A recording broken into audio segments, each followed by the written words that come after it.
شروع اللہ کے نام سے جو بڑا مہربان نہایت رحم کرنے والا ہے۔ اللہ تعالیٰ نے حضرت آدم علیہ السلام کی تخلیق سے پہلے فرشتوں سے مشورہ کیا، اور یاد کیجئے جب آپ کے رب نے فرشتوں سے فرمایا بے شک میں بنانے والا ہوں زمین میں اپنا نائب۔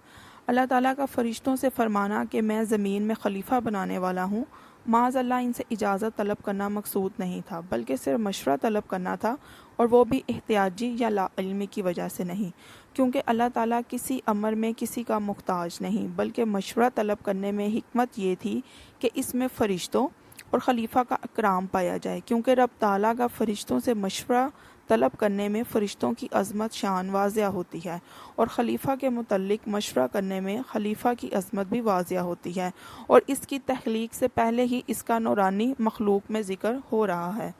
یہاں خلیفہ کا معنی پیچھے آنے والا نہیں بلکہ نائب ہے، یعنی اللہ کا نائب ہو کر زمین اور آسمان کی اشیاء میں تصرف کرنے والا ہو۔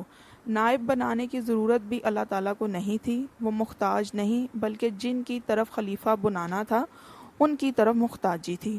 خلیفہ بنانے کا مقصد یہ تھا کہ وہ اللہ کے احکام مخلوق تک پہنچائے اور اب تعالیٰ کے اوامر و نواہی کا نظام جاری کریں۔ آدم علیہ السلام کو یہ خصوصیت حاصل تھی کہ وہ آپ کو تمام چیزوں کے نام ہر زبان میں بتا دیے گئے تھے، اور وہی زبانیں آپ کی اولاد میں متفرق طور پر پائی جاتی ہیں۔ اللہ تعالیٰ نے فرمایا بے شک ہم نے تمہارے اصل آدم کو مٹی سے پیدا کیا۔ یاد کرو اس وقت کو جب آپ کے رب نے فرشتوں کو کہا کہ بے شک میں ایک بشر کیچڑ سے بنانے والا ہوں، اس سے مراد آدم ہے۔ اس مقام پر بشر سے مراد ایسا انسان جو ظاہر چمڑے والا ہوگا، اس پر بھیڑوں کی طرح اون نہیں ہوگی، بکریوں کی طرح بال نہیں ہوں گے، اونٹوں کی طرح اون کی طرح بھی اون نہیں ہوگی، پرندوں کے پروں کی طرح پر نہیں ہوں گے، اور پھلوں کی طرح اس پر کوئی چھلکا نہیں ہوگا۔ بے شک ہم نے انسانوں کو چپکتی ہوئی مٹی سے پیدا کیا۔ یہاں بھی مراد انسان سے ان کے اصل آدم علیہ السلام ہی ہیں۔ آپ کے جسم اطہر کے لیے پہلے خشک مٹی کو لایا گیا، پھر اسے گوندھ کر کیچڑ بنایا گیا، پھر چپکنے والی مٹی بنایا گیا، پھر اسے اسی طرح رہنے دیا تاکہ وہ خشک ہو گئی اور وہ بجنے لگی، پھر اس کی بو میں تغیر آ گیا، پھر زیادہ رکھنے سے ٹھیکری کی طرح ہو گئی۔ آدم علیہ السلام کے جسم اطہر کی تخلیق کے لیے مٹی لانے کے لیے حضرت جبرائیل علیہ السلام کو زمین پر بھیجا گیا۔ جب آپ تشریف لائے تو زمین میں مٹی لینے کا ارادہ کیا تو زمین نے بڑی عاجزی اور انکساری اور گریوزاری سے عرض کیا، میری مٹی سے بننے والے شخصوں نے اگر خونریزیاں کی یا وہ جرائم کی وجہ سے جہنم میں گئے تو مجھے تکلیف ہوگی۔ حضرت جبرائیل علیہ السلام زمین کی عاجزی کو دے کر واپس چلے گئے اور اللہ تعالیٰ کے حضور تمام ماجرا بیان کیا۔ اسی طرح اسرافیل بھی آ کر واپس چلے گئے اور میکائیل بھی آ کر واپس چلے گئے۔ ان تمام کے بعد اسرائیل علیہ السلام آئے۔ ان کی خدمت میں بھی زمین نے وہی عاجزانہ گفتگو کی، لیکن آپ نے کہا میں تیری بات تسلیم کروں یا اللہ تعالیٰ کے حکم پر عمل کروں؟ مجھے اللہ تعالیٰ کا حکم ہے، اس لیے میں نے مٹی ضرور لے کر جانا ہے۔ آپ نے زمین کی انکساری کی طرف کوئی توجہ نہیں دی، بلکہ ارشادی باری تعالیٰ ہے کہ زمین سے مٹی لے کر اب تعالیٰ نے حضور حاضر ہوئے۔ اسی وجہ سے اللہ تعالیٰ نے روح قبض کرنا بھی ان کے سپرد کر دیا کہ ایسا نہ ہو کہ جبرائیل، میکائیل، اسرافیل میں سے کسی کے ذمہ لگایا تو روح قبض کرنے کے لیے جائیں تو اس کے اقربا کو روتے ہوئے پا کر اسی طرح چھوڑ کر نہ آ جائیں۔ حضرت ابو موسیٰ اشعری رضی اللہ عنہ سے مرفوع حدیث مروی ہے، بے شک اللہ تعالیٰ نے حکم دیا تمام زمین سے ایک مٹھی بھر مٹی لے آؤ۔ اس مٹی میں ہر قسم کے زراعت شامل کیے گئے، سرخ رنگ، سفید رنگ، سیاہ رنگ اور ان کے درمیان والی مٹی لی گئی۔ اسی طرح کچھ مٹی نرم زمین سے لی گئی اور کچھ سخت سے۔ ایسے ہی طیب و خبیث مٹی کو شامل کیا گیا۔ جتنے قسم کے رنگوں والی مٹی کو آپ کے جسم میں لگائی گئی، آپ کی اولاد میں اتنے ہی رنگ پائے جاتے ہیں۔ اسی طرح کوئی نرم دل اور کوئی سخت دل، کوئی نیک کوئی برے۔ بعض حضرات نے بیان کیا کہ آدم علیہ السلام کی مٹی میں 60 قسم کے رنگ شامل تھے، وہ تمام آپ کی اولاد میں پائے جاتے ہیں۔ اللہ تعالیٰ نے حضرت آدم علیہ السلام کو پیدا کرنے کا ارادہ فرمایا تو زمین کو بتایا کہ میں تجھ سے اپنی ایک مخلوق پیدا کرنے والا ہوں جو میرے مطیع ہوں گے، ان کو میں جنت میں داخل کروں گا، جو میرے نافرمان ہوں گے ان کو میں جہنم میں ڈال دوں گا۔ یہ سن کر زمین نے پھر پوچھا، اے اللہ، مجھ سے پیدا ہونے والی مخلوق جہنم کی آگ میں جائے گی؟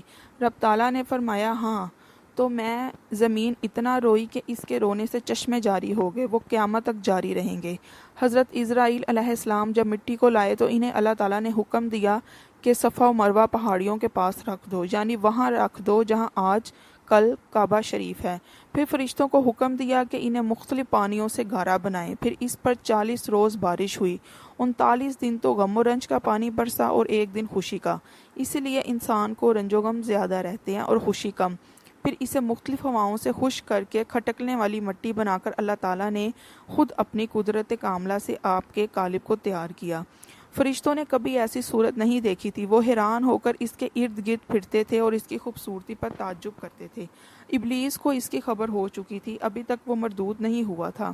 وہ بھی اس کے قالب کو دیکھنے آیا اور اس کے گرد پھر کر بولا، تم اس پر تعجب کرتے ہو؟ یہ تو اندر سے خالی جسم ہے جس میں جگہ جگہ سوراخ ہے، اور اس کی کمزوری کا یہ حال ہے کہ اگر بھوکا ہوگا تو گر پڑے گا، اگر خوب سیر ہو جائے گا تو چل نہ سکے گا، اس خالی قالب سے کچھ نہ ہو سکے گا۔ پھر کہنے لگا، ہاں اس کے سینے کی بائیں طرف ایک بند کھوٹری ہے، یہ خبر نہیں کہ اس میں کیا ہے، شاید یہی لطیفہ ربانی کی جگہ ہو جس کی وجہ سے یہ خلافت کا حقدار ہوا ہو۔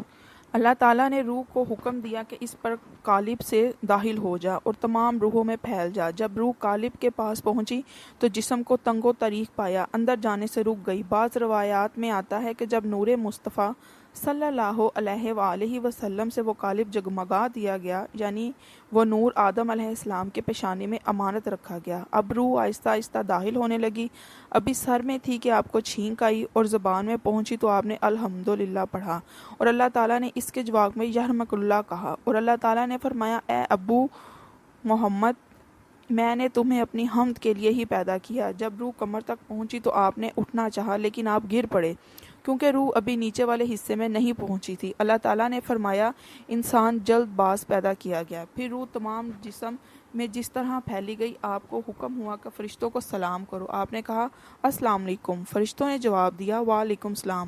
اللہ تعالیٰ نے فرمایا، یہی آپ کے لیے اور آپ کی اولاد کے لیے سلام کا طریقہ ہوگا۔ آپ نے عرض کیا، میری اولاد کون سی ہوگی؟ اور آپ کی تمام اولاد کو آپ کے سامنے رکھ دیا گیا۔ نبی کریم صلی اللہ علیہ وآلہ وسلم نے فرمایا، بے شک اللہ تعالیٰ نے آدم علیہ السلام کو پیدا فرمایا، پھر ان کی پیٹھ پر اپنا دست قدرت پھیرا اور آپ کی اولاد کو نکال ظاہر کیا۔ پھر فرمایا، میں نے ان کو جنت کے لیے پیدا کیا ہے اور یہ جنت والوں کا عمل کریں گے۔ پھر اللہ تعالیٰ نے اپنا دست قدرت آپ کی پیٹھ پر پھیرا اور آپ کی باقی اولاد کو ظاہر فرمایا، اور رب نے کہا کہ ان لوگوں کو جہنم کے لیے پیدا کیا ہے، یہ جہنمیوں والے عمل کریں گے۔ حضرت ابو ہریرہ رضی اللہ عنہ سے فرماتے ہیں کہ رسول اللہ صلی اللہ علیہ وآلہ وسلم نے میرے ہاتھ کو پکڑ کر فرمایا کہ اللہ تعالیٰ نے مٹی کو ہفتے کے دن پیدا فرمایا، مٹی سے مراد زمین ہے، اور اس میں پہاڑوں کو اتوار کے دن پیدا فرمایا، اور درختوں کو پیر کے دن پیدا فرمایا، اور مصائب وغیرہ کو منگل کے دن پیدا فرمایا، اور چپاؤں کو زمین میں جمعرات کے دن پھیلایا، اور آدم علیہ السلام کو جمعے کے دن عصر کے بعد تمام مخلوق کے آخر میں دن کی آخری گھڑی عصر سے شام تک پیدا کیا گیا۔ احادیث میں مروی ہے کہ نبی کریم صلی اللہ علیہ وآلہ وسلم نے فرمایا کہ بہترین دنوں میں جمعے کا دن ہے، کیونکہ جمعے ہی کو آدم علیہ السلام کی تخلیق ہوئی، جمعے کے دن ہی آپ کو جنت میں داخل کیا گیا، اور جمعے کے دن ہی آپ جنت سے باہر تشریف لائے، اور جمعے کے دن ہی آپ کی وفات ہوئی، جمعے کے دن ہی قیامت قائم ہوگی۔ حضرت ابو ہریرہ رضی اللہ عنہ فرماتے ہیں کہ رسول اللہ صلی اللہ علیہ وآلہ وسلم نے فرمایا کہ آدم علیہ السلام کی لمبائی 60 ذراع تھی اور 90 فٹ، اور آپ کی چوڑائی 7 ذراع تھی۔ آدم علیہ السلام کی تخلیق سے پہلے ہی اللہ تعالیٰ نے فرشتوں کو حکم دے رکھا تھا کہ تم نے میرے خلیفہ کے سامنے سجدہ کرنا ہے۔ آدم علیہ السلام کی تخلیق کے بعد فرشتوں پر تمام چیزوں کو پیش کر کے ان کے نام پوچھے۔ جب فرشتوں نے عاجزی کا اظہار کر دیا تو پھر آدم علیہ السلام سے پوچھا، آپ نے تمام چیزوں کے نام بتا دیے تو پھر حکم ہوا، ارشاد باری تعالیٰ ہے، اور یاد کرو جب ہم نے فرشتوں کو کہا آدم کو سجدہ کرو، سب نے سجدہ کیا سوائے شیطان کے، اس نے انکار کیا اور تکبر کیا اور وہ کافروں سے ہو گیا۔ فرشتوں کو سجدہ تعظیمی کا حکم دیا گیا، جیسے حضرت یوسف علیہ السلام کے سامنے آپ کے بھائیوں نے تعظیماً سجدہ کیا۔ ہمارے نبی کریم صلی اللہ علیہ وآلہ وسلم کی شریعت میں سجدہ تعظیمی حرام قرار دے دیا گیا۔ عبادت کی غرض سے سجدہ سوائے اللہ تعالیٰ کے کسی میں شریعتاً جائز نہیں ہے، اگرچہ ظاہر طور پر سب سے پہلے خلیفہ حضرت آدم علیہ السلام ہیں، لیکن در حقیقت سب سے پہلے خلیفہ ہمارے نبی کریم حضرت محمد صلی اللہ علیہ وآلہ وسلم ہی ہیں، کیونکہ آپ کا اپنا ارشاد گرامی یہ ہے، میں اس وقت بھی نبی تھا جب آدم علیہ السلام روح اور جسم کے درمیان تھے۔ علامہ علوسی رحمۃ اللہ علیہ فرماتے ہیں، یعنی در حقیقت حضور صلی اللہ علیہ وآلہ وسلم ہی اللہ کی مخلوق میں اللہ تعالیٰ کے خلفائے اعظم ہیں، اور زمینوں میں اور بلند آسمانوں میں سب سے زیادہ مقدم امام حضور ہی ہیں۔ اگر حضور صلی اللہ علیہ وآلہ وسلم نہ ہوتے تو نہ آدم علیہ السلام پیدا ہوتے، نہ ان کے علاوہ کوئی اور چیز۔ علامہ رازی اور علامہ علوسی رحمۃ اللہ علیہ کی ان عبارات سے واضح ہوا کہ خلیفہ اعظم حضور صلی اللہ علیہ وآلہ وسلم ہی ہیں۔ آدم علیہ السلام کی خلافت آپ کی خلافت کا ظہور ہے۔